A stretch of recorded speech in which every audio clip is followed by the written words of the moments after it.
This is Proxy Countdown. Welcome to the big show for the week of February 19th, 2024.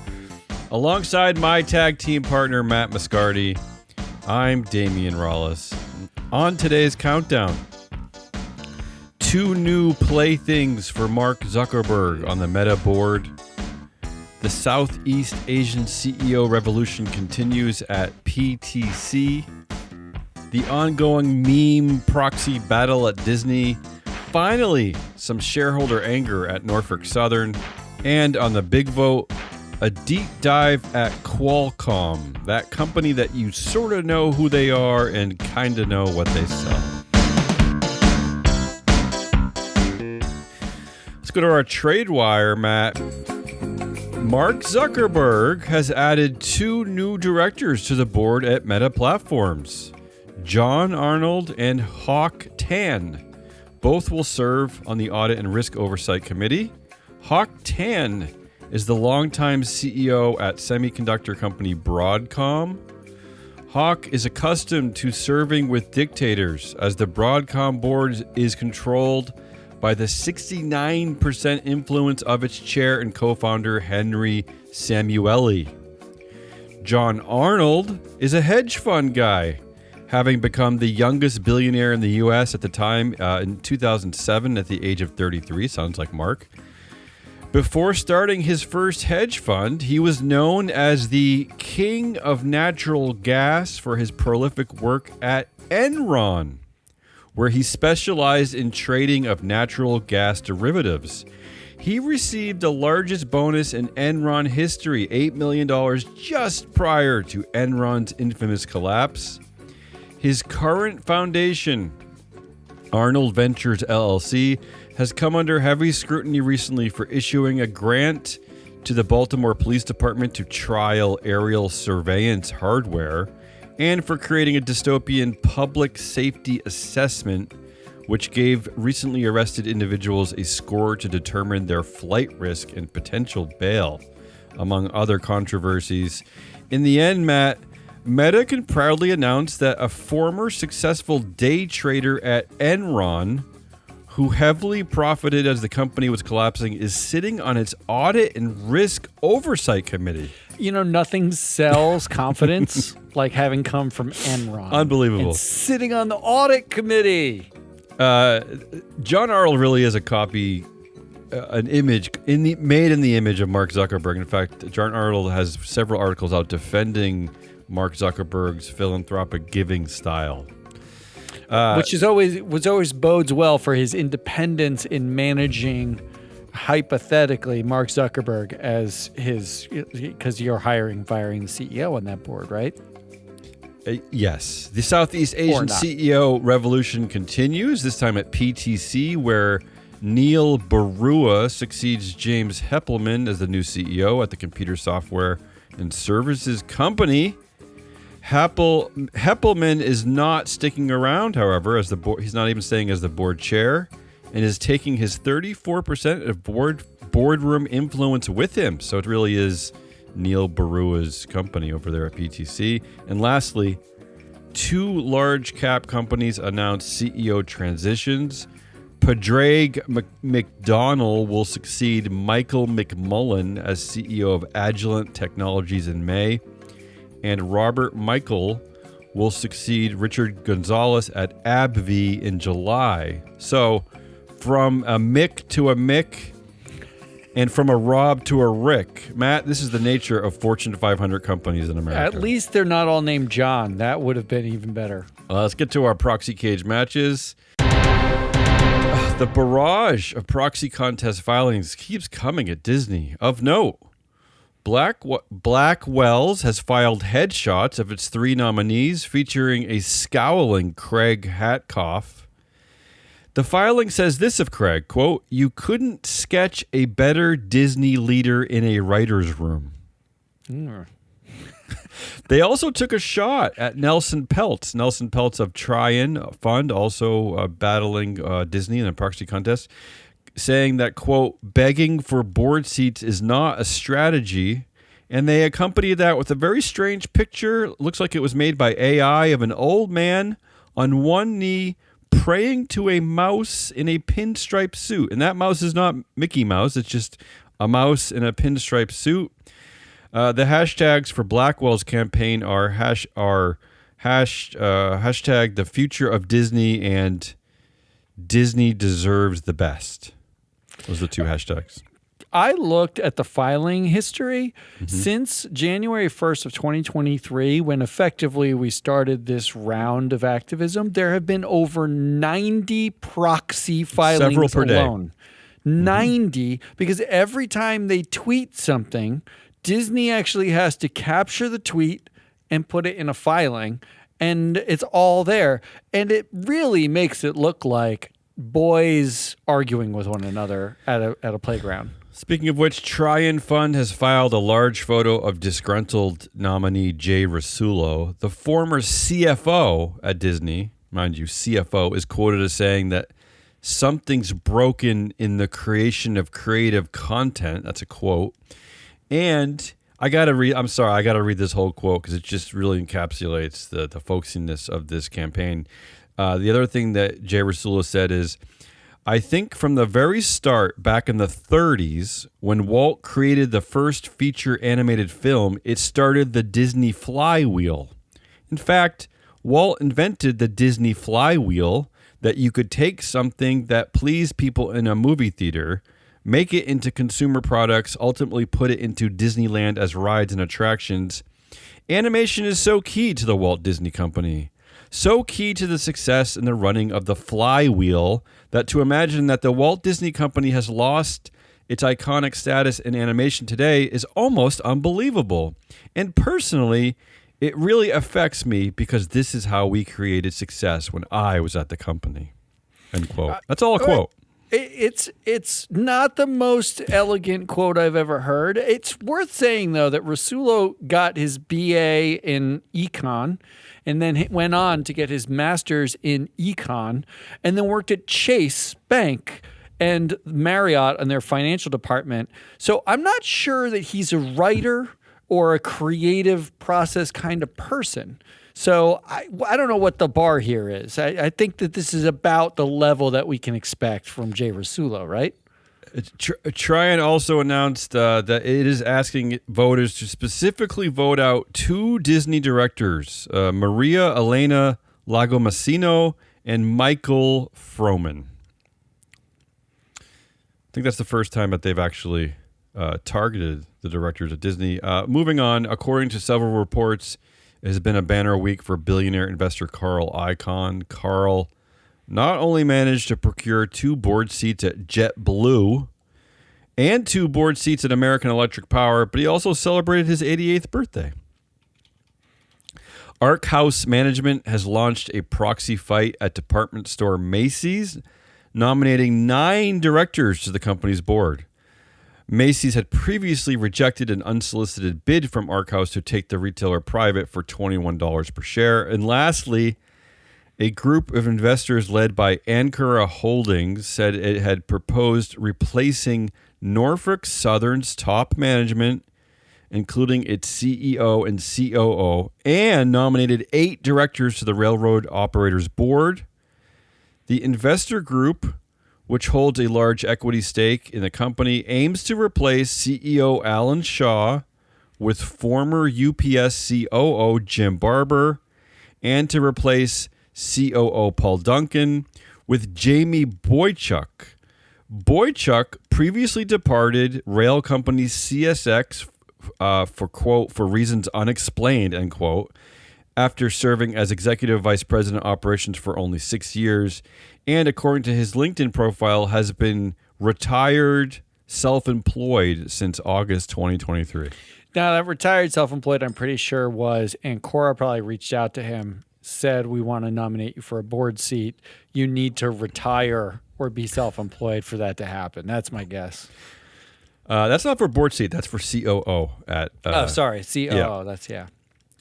Moving over to our vote results table. All directors received between 11 and 18% votes against their re-election at Central Garden and Pet Company.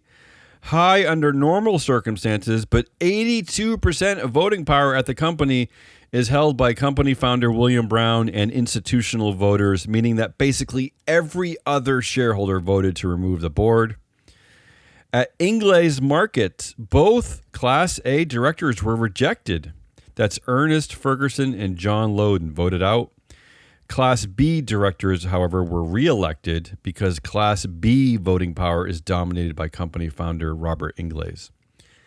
And at large cap companies, PTC was notable because while most resolutions passed with ease, it was actually the vote to confirm auditor PricewaterhouseCoopers that received the most pushback. Just over 10% of votes said no to PwC. We rarely see this, Matt. A pushback against the auditor. I mean, there are some cases in which when the auditor's been the auditor for like 100 years, you would expect to see some pushback, but it doesn't happen that often. No. And finally, at Fair Isaac, Say on Pay nearly fails as 42% of voters said no. However, BlackRock, Vanguard, and insiders control 25% of the vote. So again, it looks like Say on Pay basically failed at Fair Isaac.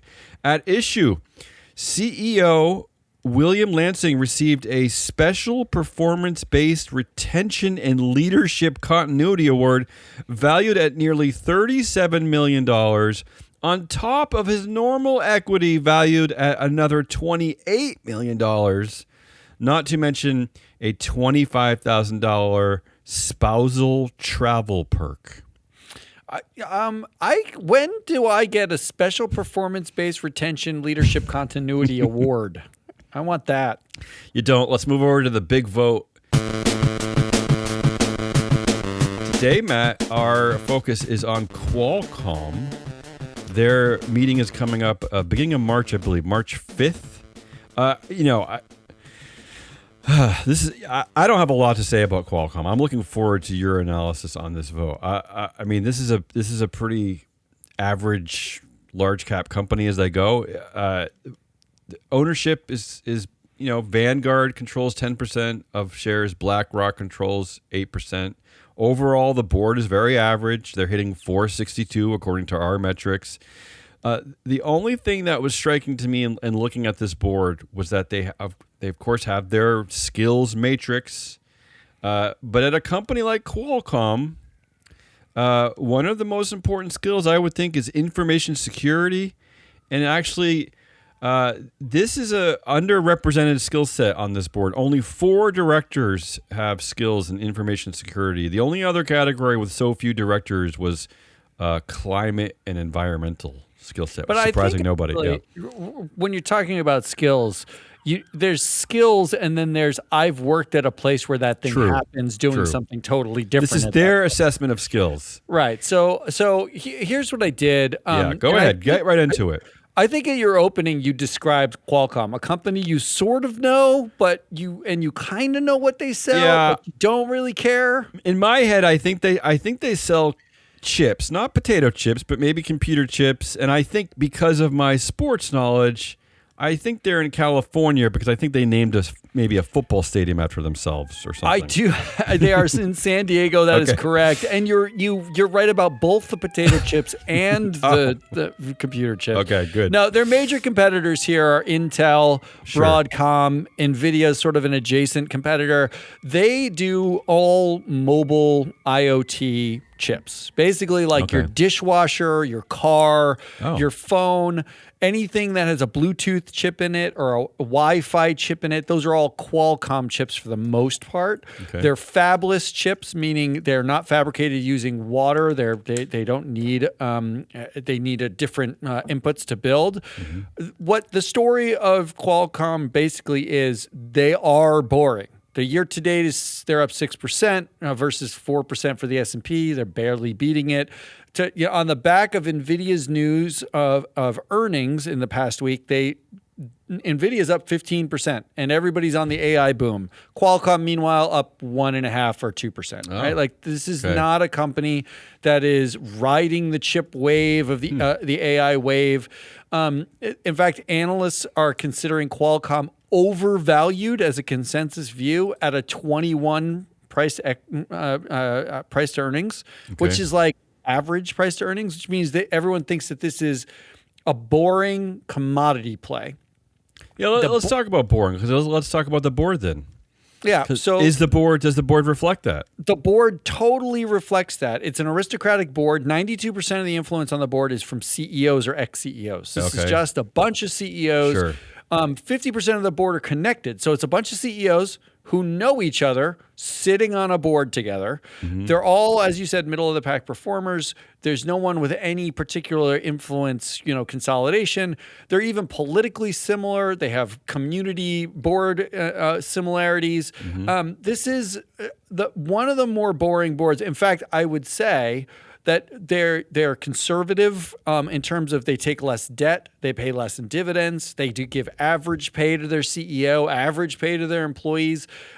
There are no superstars, there's no rookies. They didn't even change from last year. This is the top performer bats 600 overall. That's like as average as you can get. And the market could care less about them. Almost all of these directors, wherever they go, are old guard tech or totally unrelated, which is what I want to get into, because I think this board, the future bet thesis on this board, like why you would buy Qualcomm and think you're going to make some money on the stock, you have to be asking yourself, is this a commodity company where they just make mobile chips that get slightly more energy efficient and maybe go faster, and margins are always low, you're pumping out as many chips as you can? Or is this like a baby AI, a mobile AI chip maker, where AI is going to get increasingly powered on phones? Like you're going to be walking around with a personal assistant on your phone, or wearing your Vision Pro and processing tremendous amounts of information in very tiny chips that you need that energy efficiency. Are they part of a mobile AI revolution? That's like the central question to me. Yeah, and it's funny you say that, because my takeaways from looking at the board and everything you're saying, my sense is that who are these people? Like how is this board positioned for the? One thing that stood out to me, Matt, in my notes is that 25% of the board, which is not insignificant, are basically come from the military. They have ties to the military. And then you have, random people like the CEO from Sony Pictures, the CEO at Mondelez. You have someone from Cardinal Health, from Ford. Like, who are these? Someone who's this former CEO of Girl Scouts of America. I mean, why them? Why Qualcomm? How is this board positioned to help them in the future? Well, here's what I did for this board in particular, because I wanted to know, like, is Qualcomm, so the board's role is to basically be guardrails on growth for the most part, right? Except that some companies, you will use the board as strategic for growth rather than just guardrails on growth.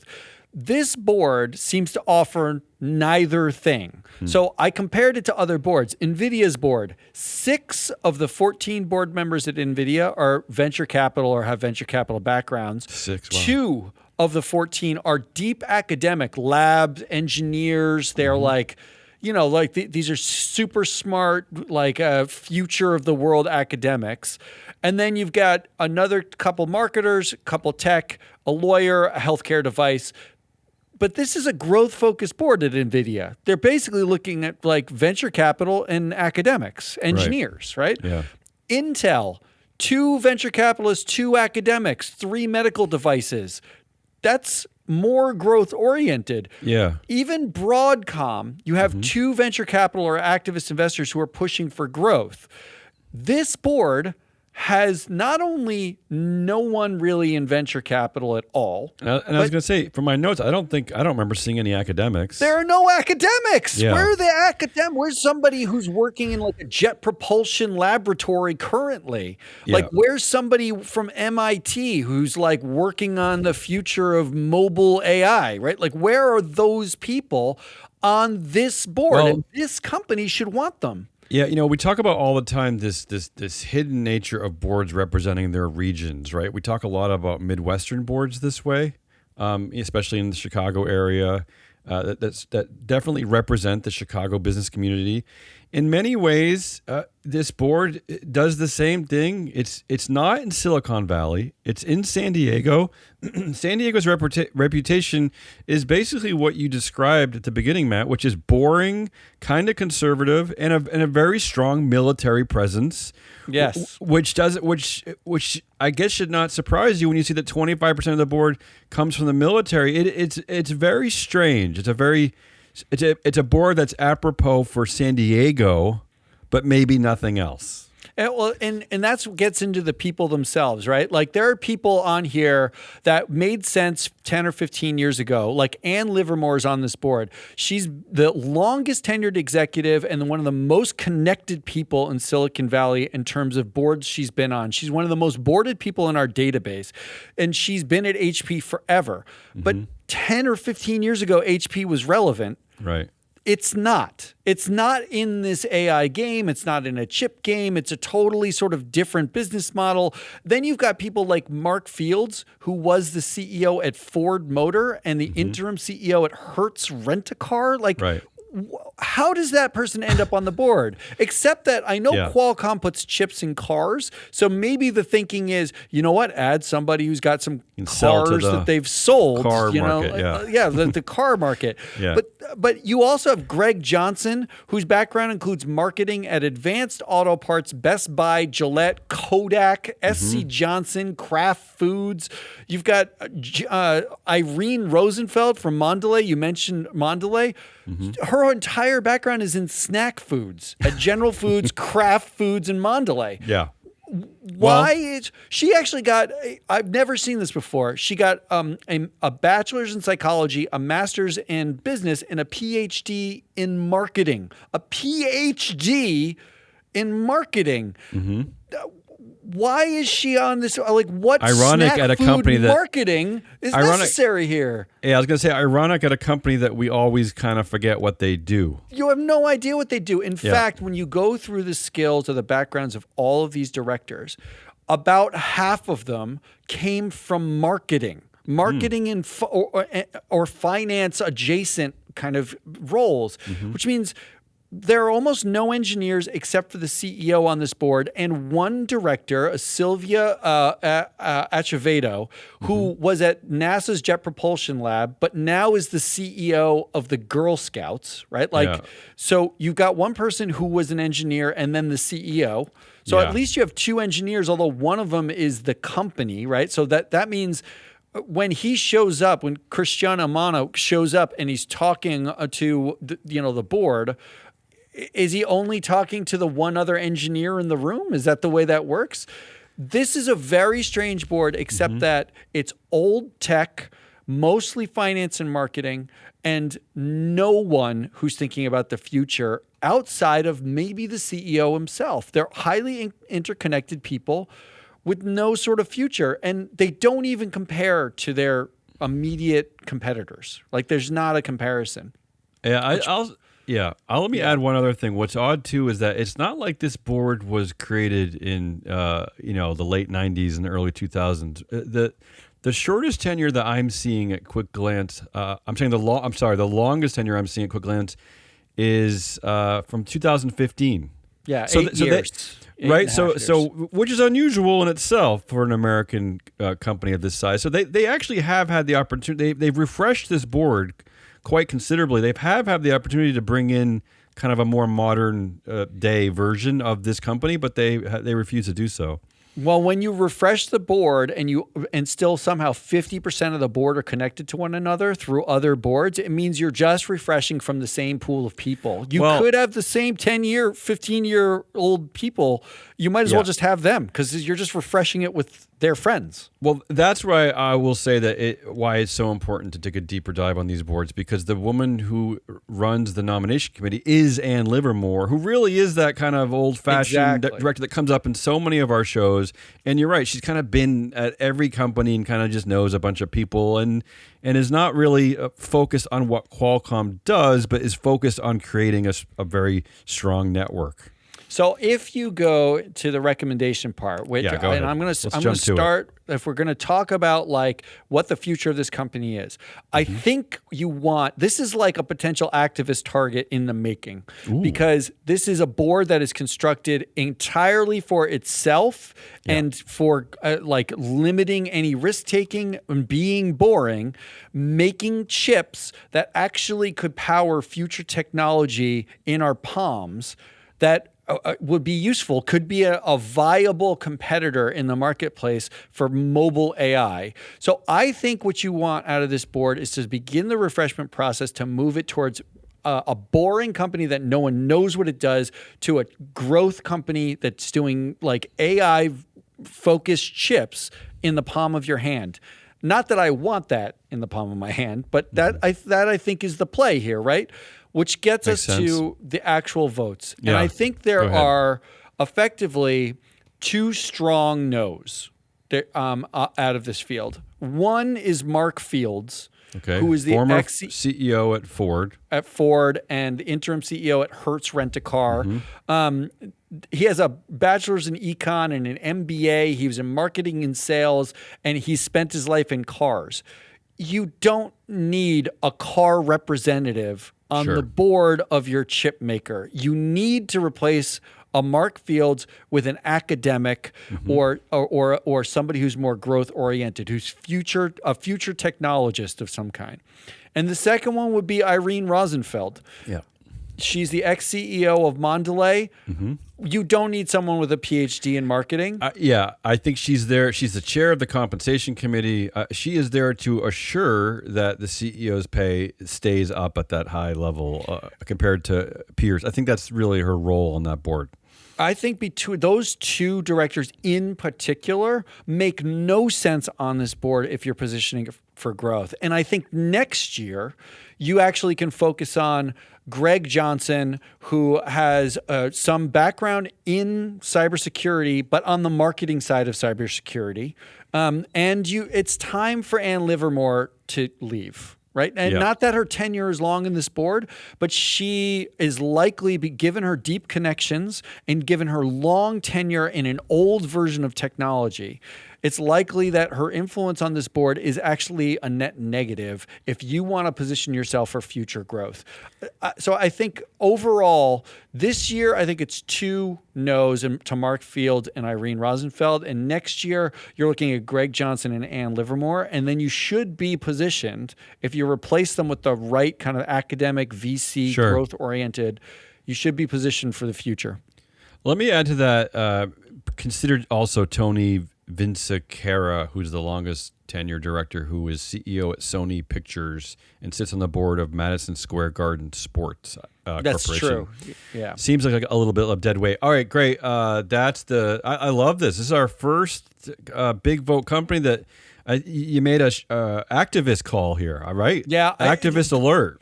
They are like looking. We need a sound effect for this. Looking at the team, it's possible to actually identify sort of a poorly performing team and then say, how did the company perform? And looking at the fact that this is pure guardrails on a company that should be a growth company. That makes no sense at all.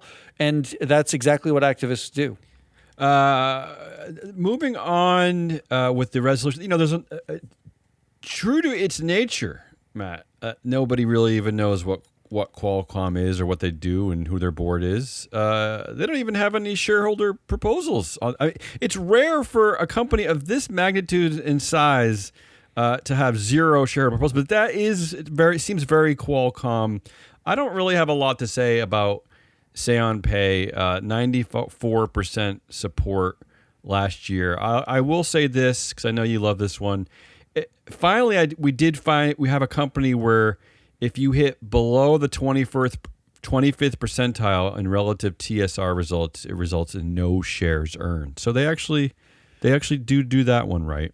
I don't have much to say on pay for the CEO either. I actually think there should be on director pay here. This is a hugely overpaid board. The average director is paid $400K a year, all for the pleasure of getting Hertz Rent-A-Car advice and HP printer cartridges. That's banana pay. for a board that is outclassed by every single one of its competitors.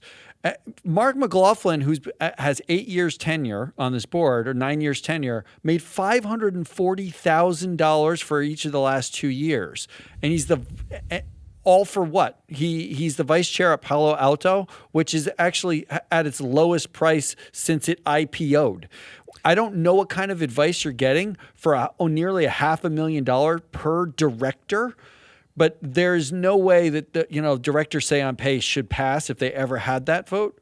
Otherwise, the CEO pay, there's not much to see. I do like no shares that you get actually punished below the 25th percentile. Yeah. I also did make a note about director compensation as well, is that what stood out to me is that this is a board that is paying in aggregate about $300,000 so that it can match director gifts. I mean, I'm all for charitable contributions, but why do shareholders have to be matching the gifts of its directors? And its directors are getting $500,000 It's crazy. each. I know.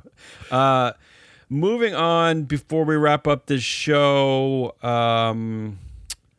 they also have a vote on a long-term incentive plan. I think we can skip that. That was 11% no last year. I don't know if you have anything to say about that. Do they break those out often? I say on pay and say on LTIP pay. I don't feel like I see that much. It's rare, but some companies do put that up to vote. It seems like every year. And you'll always notice that there's always a little bit more pushback against the long-term incentive plan than there is against say on pay for some reason. Finally, Qualcomm is doing 2 votes that you're going to see more and more regularly at these big companies. These are both management proposals, both proposals that they are supporting, that the board is supporting. One that you have talked about a lot in the past is this exculpation of officers, right? This is a big vote. We're seeing this routinely. I don't know if you have... Yeah. Do you have go ahead. What's your point of view on this one? I think why would any shareholder voluntarily make it easier for a director to be negligent in their duties? I don't. Since 2022, these proposals have been rolling in since it became possible in Delaware to do this. But these directors already have D&O insurance that indemnifies them against basically everything, and investors vote them out at a 0.2% rate on average globally, and they get an aggregate of 7 to 14 years of tenure and millions in compensation over that period for 12 meetings a year. And now we're going to exculpate them, give them a little bit extra less risk. They don't have any risk. You should maximize your risk to them individually as a shareholder because they are responsible to you. This is a definite no. I had the same comment for this one as I did for the next one, which I'm about to talk about, which is basically that I put the same note, basically asking shareholders to vote against their best interest. Just like in Proposal 6, and I'm seeing a lot more of these votes this year, and this is a bylaw amendment to require claims under the Securities Act to be brought in federal court. It's basically, this is part of a federal forum provisions. In a nutshell, it's basically...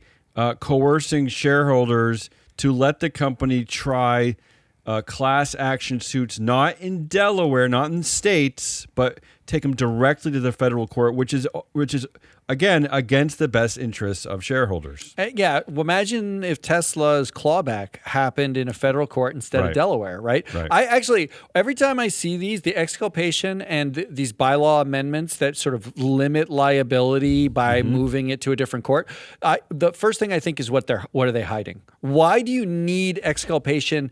In this case, in the same proxy, you want to exculpate the directors and change the bylaws to make it harder to bring a class action against them in the state. Why would you need that this year? Is there something we don't know? I mean, I don't know anything, but it makes me suspicious, and I say no to everything that limits that liability. All right, that's it. That's the big vote for Qualcomm. Matt suggesting the board a good target for activist activity, which I like. And then Matt also saying vote no against both management resolutions that are basically stripping shareholders of their ability to provide oversight at the company. That's it. That's the proxy countdown for the week of February 19th, 2024. Join us next week when we jump back into the alternative democracy pool. Forever on the lookout for, yes, shareholder sharks, floating band-aids, of course, and wayward directors.